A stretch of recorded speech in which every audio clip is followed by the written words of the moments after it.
Hello বন্ধুরা, আবার চলে এসেছি আপনাদের কাছে আর একটা রেসিপি শেয়ার করতে।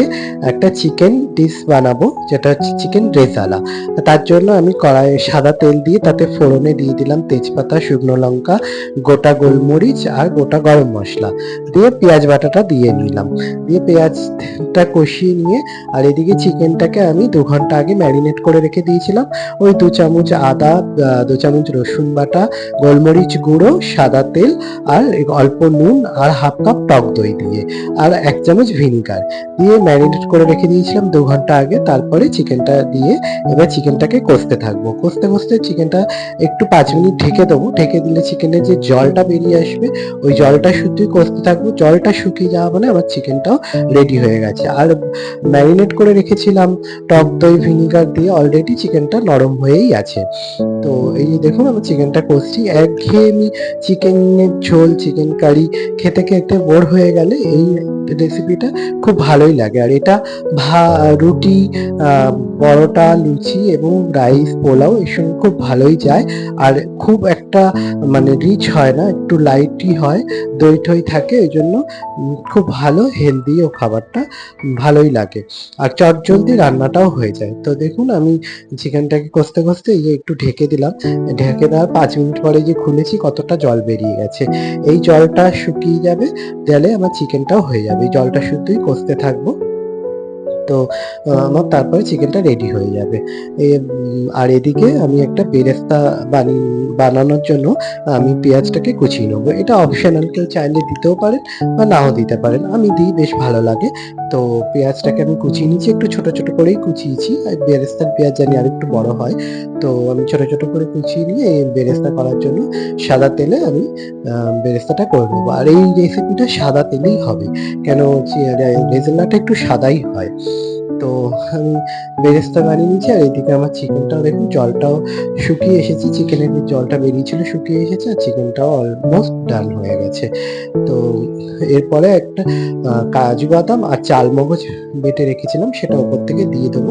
দিলে এই রান্নাতে একটু থিকনেসটা ভালো আসে আর খেতেও লাগে বেশ ভালোই। তো ওই 10টার মতন কাজু বাদাম ছিল আর 2 চামচ চালমগজ ছিল। আমার চিকেন ছিল 1 কিলোর কাছাকাছি। তো হয়ে গেছে, আর আমার এদিকে বেরেস্তাটাও হয়ে গেছে। তো এবার বেরেস্তাটা দিয়ে দেবো। আর রেজালাতে আমরা সবাই জানি টক দই মাস্ট। তো এখানে 200 গ্রামের মতন আমি টক দই নিয়েছিলাম। এর মধ্যে আমি মিশিয়ে নেবো অল্প প্রেশার আর একটু বিট নুন, একটু চিনি আর দিয়ে ভালো করে এটাকে ফেটিয়ে নেবো।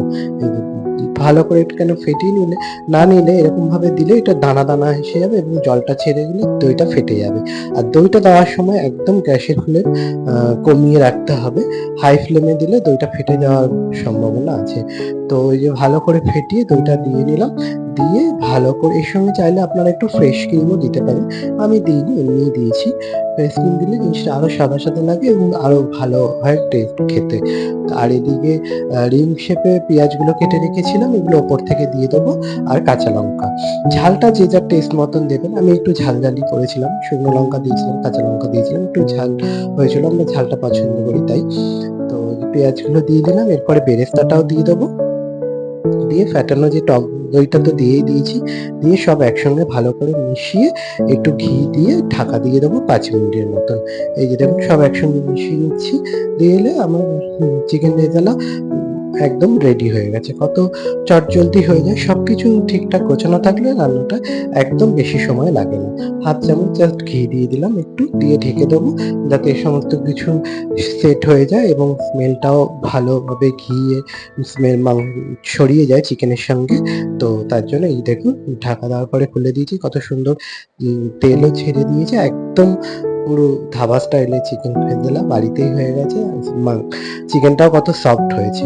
তো এইভাবে করলাম, আপনাদের সঙ্গে শেয়ার করলাম। আপনারাও বানিয়ে দেখুন কেমন লাগে। জানি সবাই জানে, তো আমি একটু আমার মতন করলাম, তাই শেয়ার করলাম। তো যদি ভালো লাগে একটু কমেন্ট করবেন। ভিডিওটা কোথাও একটু ভালো লাগলে লাইক করবেন। ইউটিউবে দেখলে চ্যানেলটা প্লিজ সাবস্ক্রাইব করে দেবেন, যাতে নতুন ভিডিও আবার আপনাদের কাছে পৌঁছে যায়। আর ফেসবুকে দেখলে ফলো করবেন। দেখা হচ্ছে আর একটা রেসিপিতে, ততক্ষণের জন্য রাধে রাধে।